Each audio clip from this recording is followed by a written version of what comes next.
Are we recording? Yes, we are recording. There's a camera. I didn't finish last night because my voice gave out.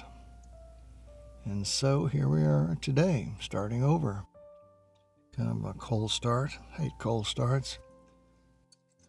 Takes a while to get into the swing of things. Okay, we've got our body here, which we're ready to put the top cover back on. We've got our top cover. What do we need to do?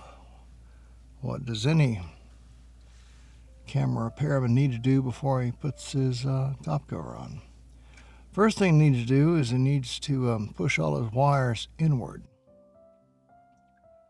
When I first started repairing cameras, I cut a lot of these wires. That one's already in. By putting on the top cover and leaving the wires near the edge, and the top cover would cut them in two. You got to realize when you put on the top cover, usually bolting it down in some way, and when you do that, why, it'll just cut right through these wires. Usually I can tell because when I'm putting a top cover down, whether it has screws or nuts or whatever, if it feels mushy when I'm tightening the top cover down, I know I'm cutting into a wire. If it's flush and it's hitting metal, it'll just go down so far and it'll stop. But when it's cutting a wire, it has a mushy feeling to it. As you're tightening it in, you tighten and tighten and tighten, and it's cutting it right through the wire. Okay, and on this camera, the other thing you need to check is on most of the cameras, is make sure this little stud is in its hole, because most cameras have this for the cable release. And on most cameras, they do fall out and get lost. It's just the way the camera manufacturers made them. I guess they expected the camera repairman to be on their toes. Okay, let's put this down like so. You can see it's pushing against that one metal wire there. And slide it down like so. And the cameras over the years, most of them have been, got a little dust up here, have been slightly bent. And so sometimes they're hard to get down. When they were new, they just slid on right in place.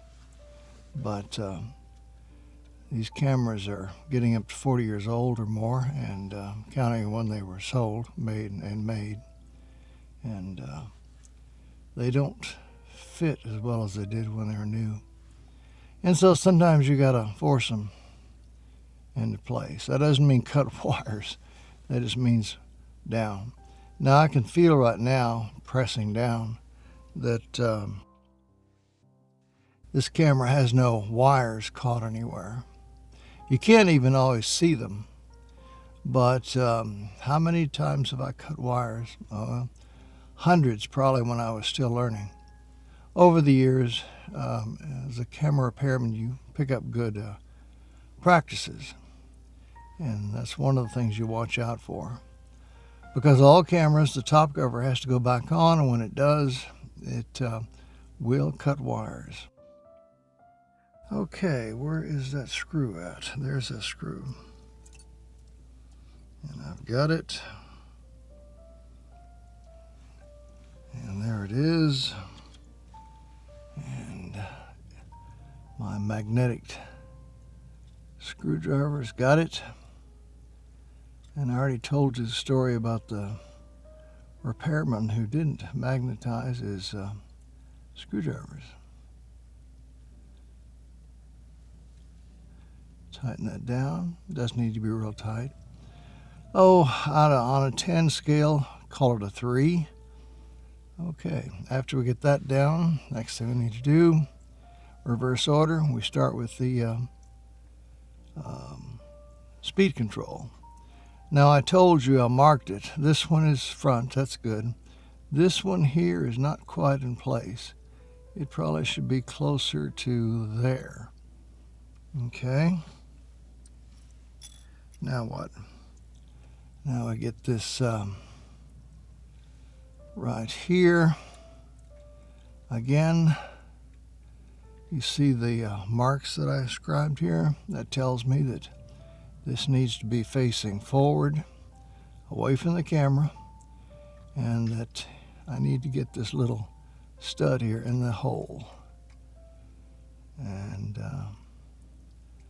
some of you out there will say it's not necessary, but if you do this for a living, yeah, it's necessary. Okay, when you do, it goes down into place. If you get it wrong sometimes, this won't go down. Okay, we've got it here. You see it's flush. Okay, we've got that speed control knob on there. It's flush. So, it's top cover. What's next? Next is the spring we talked about. Told you it's wider at the bottom, narrower at the top.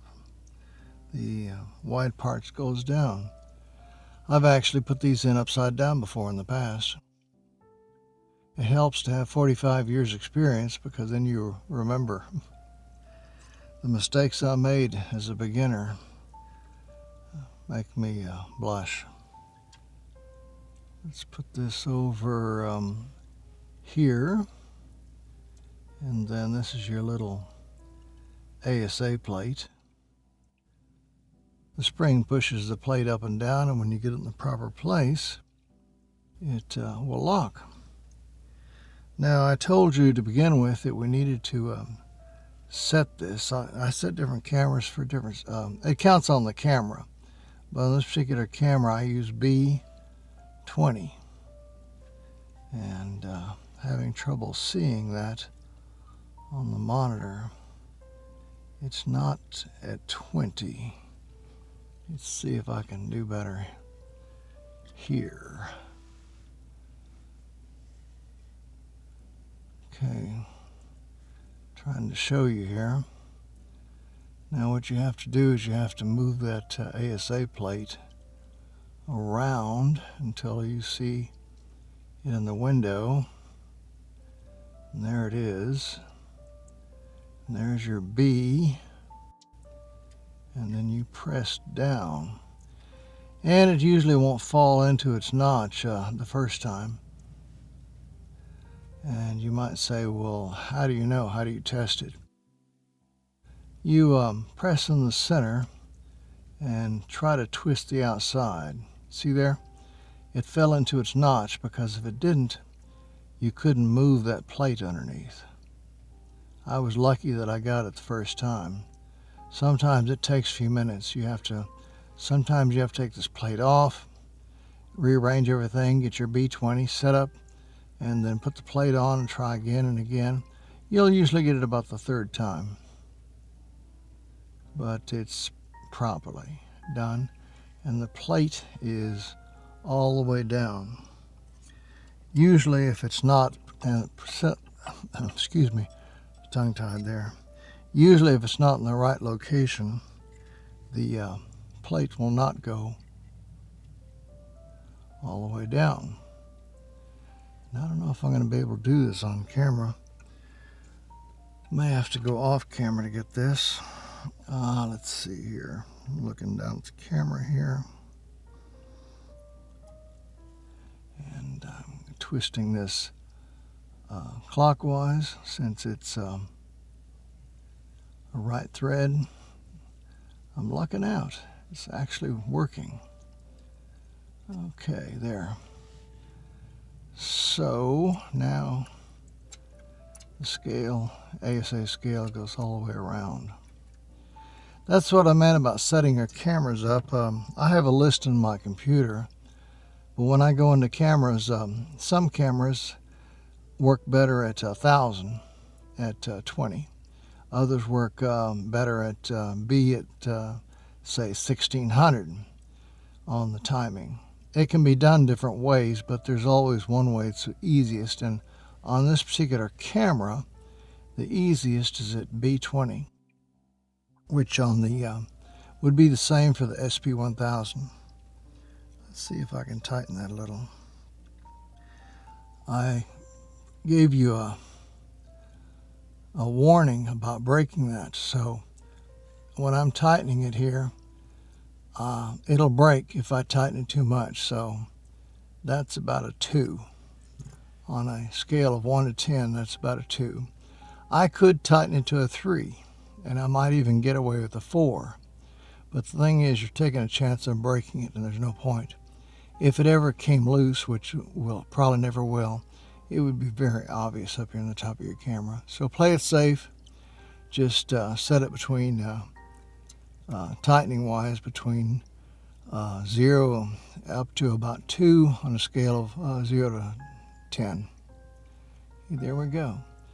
Normally when I'm shooting film, I shoot at 100 ASA at 125 f/16, which is good for most outdoor shots. And that way when I'm adjusting the meter, I don't have to make an adjustment much, counting on what it is. Maybe I need to shoot at 60th, or maybe I need to shoot at 250th. ASA is a film, so it will remain the same, but the speed can change, or you could change your lens f-stop also. But there's no point in leaving it at 20 at B. So go ahead and set it up for your next shot. Okay, we got the speed knob back on. Now we need to get this advanced lever on. So, what's next? Well, I'm looking for the part over here, and I will find it. Here's your plastic cover. You can see that one side is notched out. That usually goes here, like so. And you can see that this right here is part of the advance mechanism, and it's accessible to the parts above that need to go down there and touch that. Okay, so what's next after that? Next after that, let's see if I can show. Okay, there's a stud. All advanced levers have a stud of some kind that engages the camera, because when you're pushing with your thumb and charging a camera, it takes a lot of torque. So it has to be strong. So they usually put a stud in here, which locks in to the mechanism here, counting on which camera it is. And then you tighten screws to hold it in place. So in this case, I would put it like this, and there it goes, snapped into place. You heard it snap. This little gadget here, this little spring clip, is kind of weird, but one thing you can see here, as you can see, these places here, because they're shiny, how it locks underneath these studs here, here, and here. Strange system, but it works fine. I don't know how often I use that in other pieces of machinery. I've used a screwdriver before to put it in place, but you can't put it underneath these studs, these overhangs, whatever they're called here, because these have to go underneath it. So you got to press it down the cutout points, and then you got to twist it. And as you can see, there's no screws that you can see there. So what I normally do is press it down like that in the empty, or in the slots, and hold everything down and twist, and it's working its way underneath, as you can see there. Okay, and I am all around here, and I'm slipping because because I'm looking at the monitor and I can't see what I'm doing. And on around, and eventually you fall down on the holes that have the screws on it. Now, excuse me, you'll be tempted just to put in one screw and tighten it down, but if you do, then you can't align the other two if you tighten it down.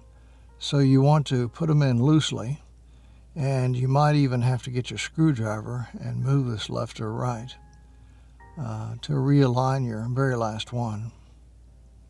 So let's get our screws out of here. There we go. Put them on top of the Petri dish here.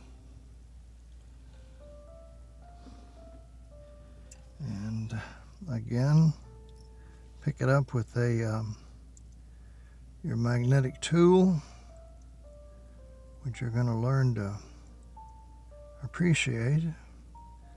And I can't see quite what I'm doing here. I work with a magnifier, and when I'm making videos like this, I'm not using it. I'm just watching the monitor. And I've explained this many times, but I always like, there's always somebody who hasn't seen my videos before, and they don't understand why I'm so clumsy. And okay, I'm going to pause my camera here, and then I'll come back. Okay, I'm back. And where's my screwdriver? There it is. I had to put those in with these right here, magnifiers. I've got both kinds. I've got the ones the amateurs use, and I've got those right there for, I guess, doctors, dentists. And I told you not to tighten these down until you get the plate into position, because sometimes they won't go in. Okay, there we go. They don't need to be that tight. And now the camera advances. Set it here at 1 second. And there, like that. Okay, now to move on.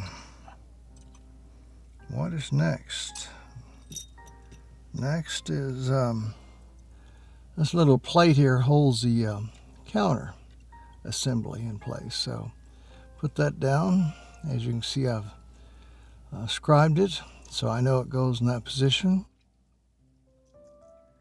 I think it would go in either way, 180 degrees in either direction, but still, it always helps to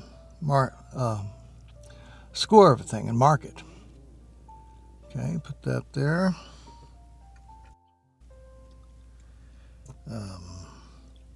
Remember that this is a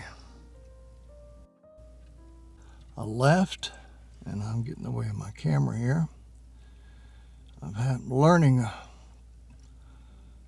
and I need to turn my autofocus off. There we go. That should do it. Where is my, oh, I flipped it. So much fun doing this on a monitor. Okay, since it's a left, you don't tighten it going clockwise, you tighten it by going counterclockwise. And can I do this on screen? Let's see if I can. Pausing the camera or turning it off is, I don't like doing that. It breaks up my routine. Once I get in a rhythm, I can go over an hour or more and record. But if something breaks it up, my routine, then I can't. Because I'm not in the, when I'm working on cameras, I'm not in the real world mentally. I'm looking through a magnifier and I'm in the micro world or whatever it's called of camera parts.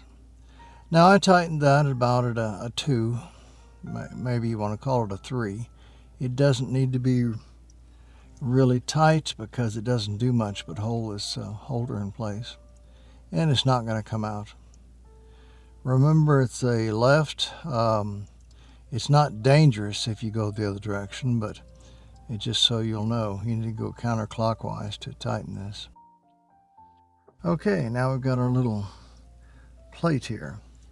Now you can see the oh, and I just knocked something on the floor, so I'm going to have to pause. And I'm back. Things falling off a camera repairman's desk, well, that's something you do 100 times a day, it seems like. Now you see this, I don't know what kind of shape that's called there in the center. It's kind of a rectangle, but it's rounded at the corners.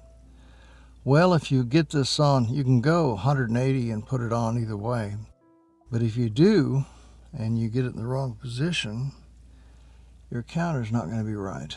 So what you have to do is, when you're working on the camera, I guess let's go to this camera here, you have to pull up on your rewind over here and open the back. When you do that, the counter zeroes out back to the beginning, back to this one again, and you know then that the 0 goes to the top.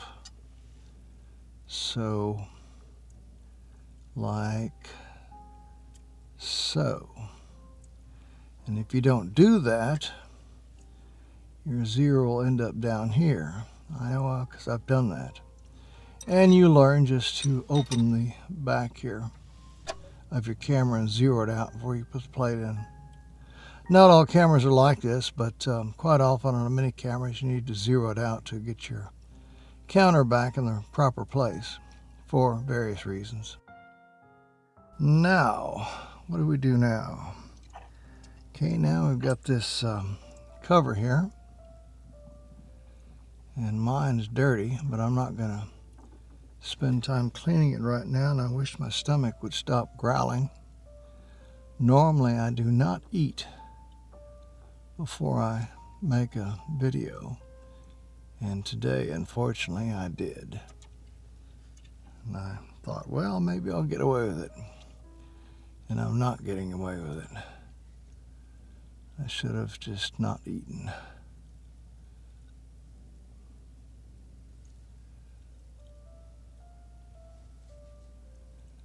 Sometimes a glass of milk will not cause stomach growling, but I've done some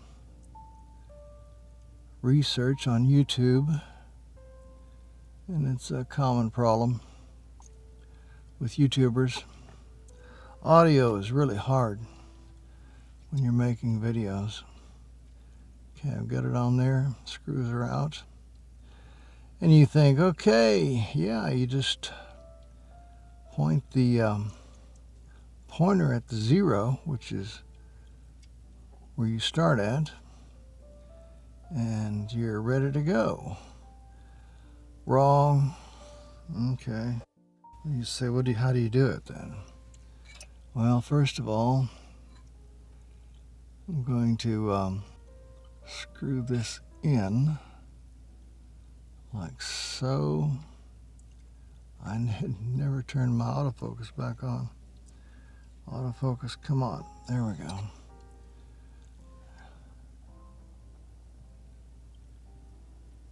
Now it's working. Wonder how long that's been off. Probably too long. Now when I tighten it here, I'm not tightening it. I'm just running it in until it's touching the wall behind it, or the plate, or the part, what do you want to call it, that groove that I showed you when I was going in. Same way here. I just go in far enough to make contact, and then I stop. That one I think is already in all the way. And this one over here.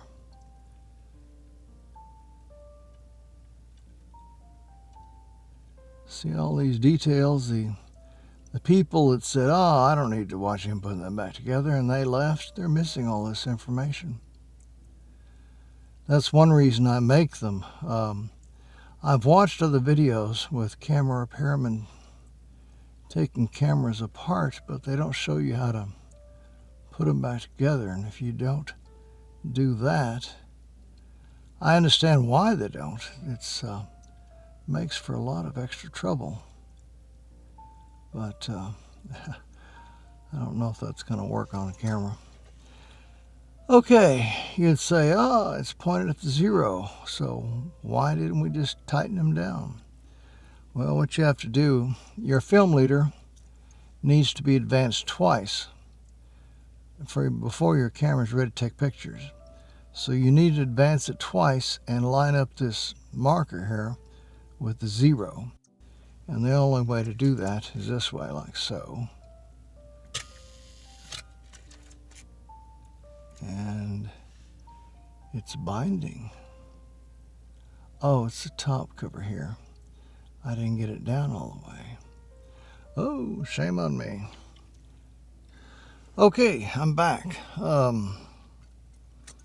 Obviously, when I put the top on, I didn't have these screws out far enough, and it didn't go all the way down. And I didn't see any point in making you wait while I had fixed that. So I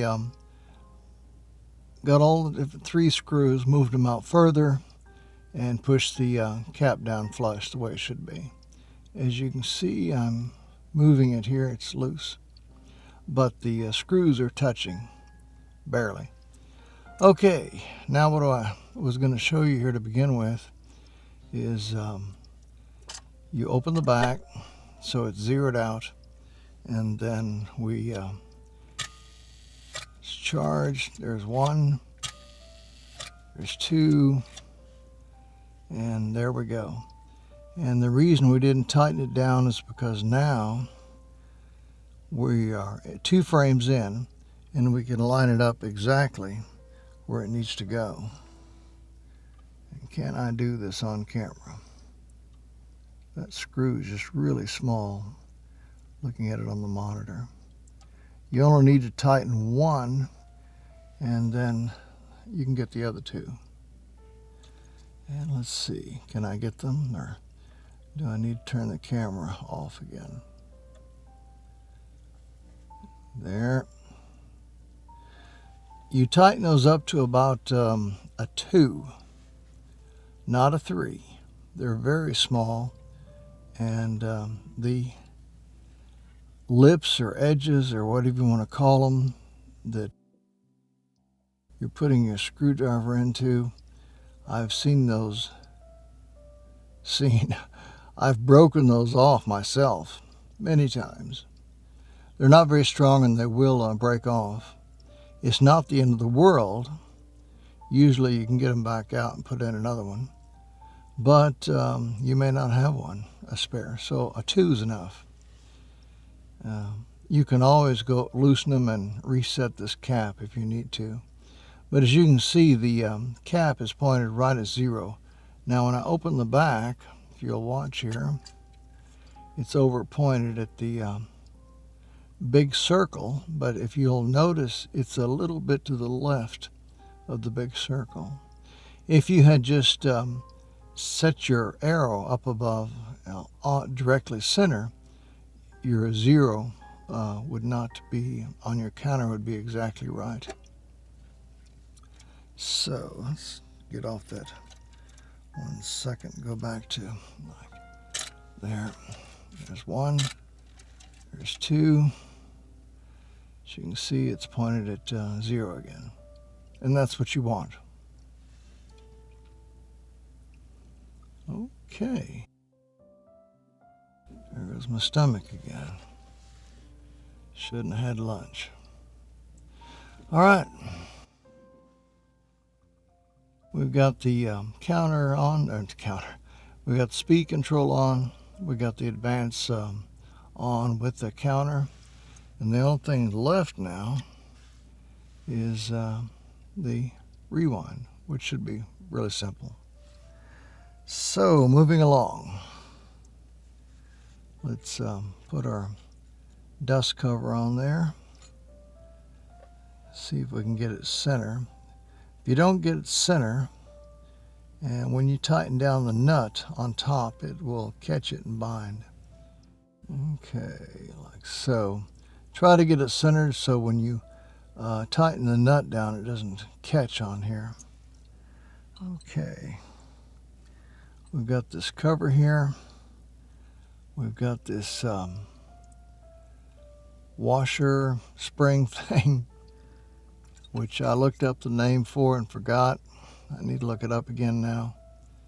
And put it between your tweezers like so and over. If you got some grease on there, it's even better. It'll hold it in place. And I'm looking at the monitor here and trying to get it centered as best I can. And then we put our little nut on there like so. And careful pushing this down. You don't want to push too far. And then what's next? Maybe this camera here. And can we do this? Or am I going to have to go off camera? I have scratched this thing up, removing it before for the video I made on exposure. Had a lot of trouble with that. As you're screwing that nut down, turn this outside here. Sometimes it helps center it. Not always. Before I proceed, I was going to go ahead and tighten it down. I wanted to show you the reason I couldn't get the nut started is because that dust cover on the very bottom has slipped over and it's blocking that nut from catching its threads and going all the way down. So just a little thing there that if you're tightening the nut down and it's not working right and you can't get it to catch, it's probably that dust cover underneath that you need to center and get it out of the way so the threads will catch. Turn that back off again. Another learning moment here, which most people wouldn't care about, is that I tightened it down and it feels, it's tight, but now this thing will barely turn. It's supposed to be freer than that, to set, which means, again, when I was tightening down that nut, I clipped probably that dust cover on the very bottom. Or, possibly the spring clip in there got out of its groove and it's also blocking it. But this is too tight. And I'm going to have to take it apart, realign everything, and try again. And I'll get back to you. This is a small thing, but it's something you're going to run into yourself when you work on this camera. So that's the reason I'm mentioning it.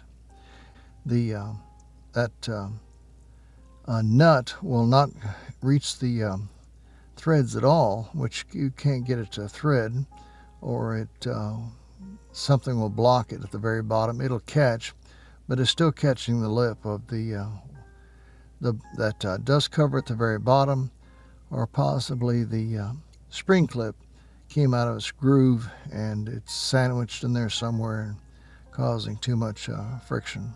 So again, I'll be back. Okay, final time. I took it apart and got everything lined up properly this time. It's easier for me with using a magnifier. It's part of the problem is the working by watching the monitor. But now it's smooth as it's going around. And as I probably explained earlier, this is for setting up the kind of film you've got. I guess you use this black marker over here and point it at, like you've got color film. Camera has no film in it. I mean, what if you open the back of your camera and you forgot, and there's film in it, and there were pictures of a birthday party or a vacation pictures or something? You'd ruin that film. So you need to know if there's film in the cameras or if it's empty. And you'd say, well, why do you do that? Because people at that time, they didn't, it's not like the camera on your cell phones or smartphones, whatever they're called, that you took with you all the time. They put their cameras away when they weren't using them, and that might be for months. So when they got back, they forgot. Did I have film in it? Did I not? Was it black and white or was it color? And that's what this little gadget here is for. It's a convenience. I never used it because I photographed so often back in the 60s, 70s, and 80s that I knew if my camera had film in it, and I knew what kind it had in it. But that's the reason they I was moving my cameras out of the way here so I could work on the camera, and I'm still got on my magnifier. That's the reason I can't see so well. Okay, got that off. Okay, got our speed control, advance, and this is the last part here. Pull up, careful you don't push it down the camera, like so. Pull that out. Grab your tweezers, that's the best thing to use. You don't want to use a screwdriver. As I've explained in other videos, screwdriver can break off those tabs.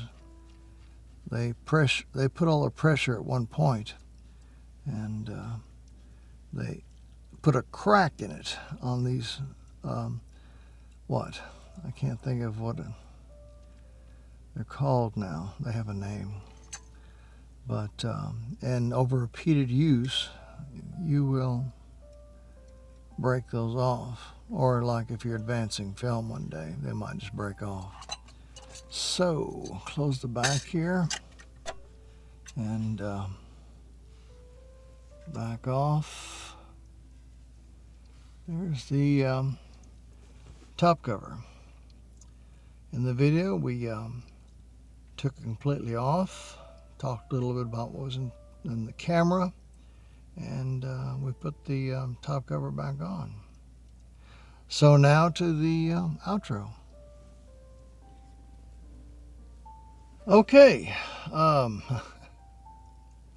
was putting my tools away and cleaning up my desk, thinking that the video was over, and then one of the advantages of having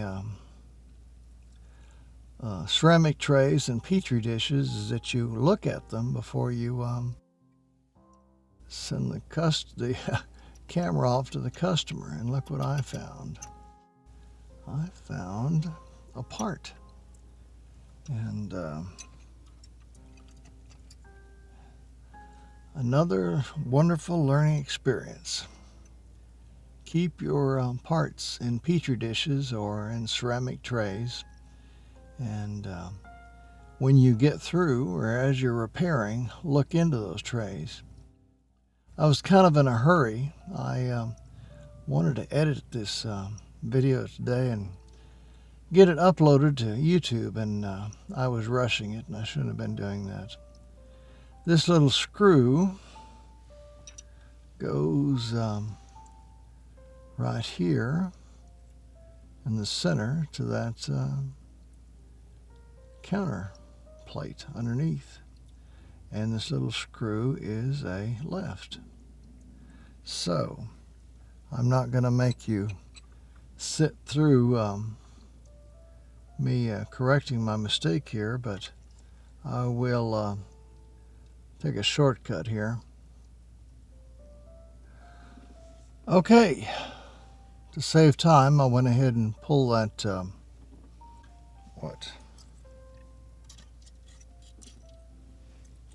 find it here. I went ahead and pulled this cover off just to save some time. As you can see, I forgot to put the little screw in there that holds this plate on. And it's aggravating, but at the same time, I'm a teacher, and when a teacher makes a mistake, that's good.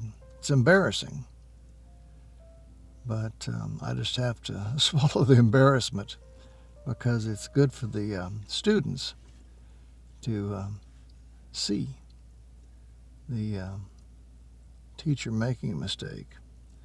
So when they make the same mistakes, they will understand that it can happen to anybody. Now this is left, so we need to go counterclockwise. Okay, I got it started. It's not down in there yet, and I'm determined. It's become a challenge now. Can't believe I left this out. It's a left. Now, one of the reasons I came back to show you this is that first it's the left. It's a very small, weak screw. When you tighten it up, you only want to go to a 2. That's about a 2 right there, as far as tightness on 0 to 10. If you tighten it up more than that, you will break off that center post down inside. Then you've got to drill it out, and you're talking about an hour. Plus the fact that when you drill it out, you're going to destroy some of the threads getting it out, in which case your new one that you've got, you're going to have to find another camera, because this screw you can't buy it at a hardware store. And you're going to have to put it in after you've drilled out the other one. Since you've damaged some of the threads pulling out the old one, it'll still go in, but it won't be factory anymore. So removing it is dangerous enough if you accidentally treat it as a right thread and you go the wrong direction. But putting it out is just as dangerous or more dangerous, because people are used to working on cars, and they always want to make things really tight. And cameras are not like that. Some things you can tighten up and some things you can't. But this right here will break. I've broken them off before in the past. So, because you just think, well, I'll just tighten a little bit more. It'll be okay. And it's really sickening when you tighten it and there's a snap and this cap here just falls off on your desk. And you don't want to experience that. So again, left thread, which means counterclockwise to tighten it in, and only to about a 2. There's just no point. All it does is hold on this little plate here, and it's not going anywhere. If it backs out, it's not going to affect anything. The plate will still stay in position. Okay, that is it. Now, after I stop this and get ready to go to my outro, I will put this cap here back on. And again, I'll have to calibrate it by tightening it down kind of loose, and then advancing the camera twice, and then lining it up with that red 0. Embarrassing moment, but a teaching moment for people out there learning to repair cameras. Okay, that should do it. Okay, that's it. Top cover's back on. I don't know why you wanted to take the top cover off. This particular camera, to clean the viewfinder, you have to take the, I'll get it here, I will. You have to remove the top cover to get to clean the viewfinder. Of course, you have to remove your prism also, but it's not like on some cameras where you can clean it from the front. So maybe that's why you want to take the top cover off. I don't know. This video is made more or less for beginners. This is a simple camera to work on. Still, I suppose it could be a problem. Fear is usually the problem, and going into a camera, you're always afraid something's going to spring out at you. But this camera is pretty safe to work on. And I guess that's about it. Thanks for dropping by. Hope you enjoyed the video. Later.